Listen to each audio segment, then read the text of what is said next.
नाज़िन सेवण में दरगाह कलंदर लाल शहबाज की मज़ार ज़ायरीन लाइ न खोलण कारोबार मुसलसल बंद हुजण करे सेवण सोशल फोरम, सेवण शहरी इतिहाद, अल हुसैनी लेबर यूनियन और शॉपकीपर्स एसोसिएशन के सॾ ते एहतजाज कयो वियो आहे।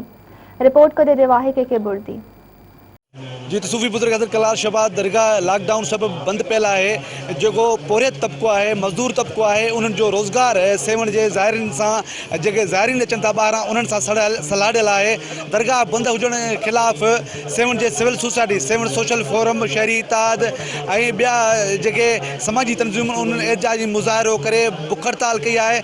एक हफ़्ते का बुख हड़ताल सिलसिलो जारी है। अचो तो उन सां ॻाल्हि ॿोल कयूं त दरगाह के खोलण बाबत उनजो छा मौक़िफ़ है। असांखे ही 5 ॾींहुं आहे ये बुख हड़ताल शुरू है।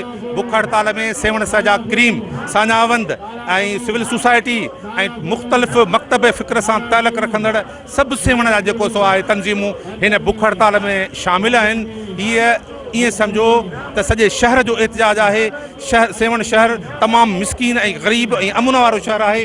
हिते पोजीशन हींअर अहिड़ी थी वई आहे, अॼु चौथो 5 महीनो हिनखे हली रहियो आहे लॉकडाउन के।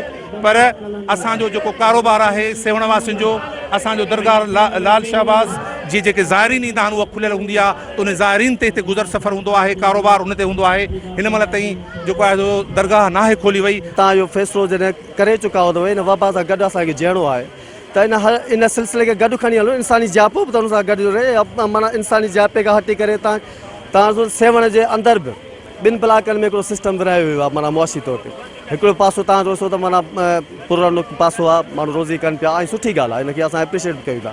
ऐं ॿियो उहो पासो जेको इंतिहाई अहम पासो आहे, जेको माना सॼे उन पासे ते सॼे सिंध जी माशियत ते पंहिंजो डिपेंड थी करे सॼे सेवण जो माना मुआशी सिस्टम इन ते लागू आहे ऐं सॼे पाकिस्तान जी अक़ीदत उन दरगाह सां सलाड़ियल आहे। माना सभु माण्हू चाहिनि था त दरगाह के दरवाज़े के खोलायो वञे ऐं हिकिड़ो जीअं ॿियनि सूबनि में इहा शइ कई वई आहे। में आहे जेकर तव्हां माना इन माण्हू जी वारसी न कंदो केरु कंदो।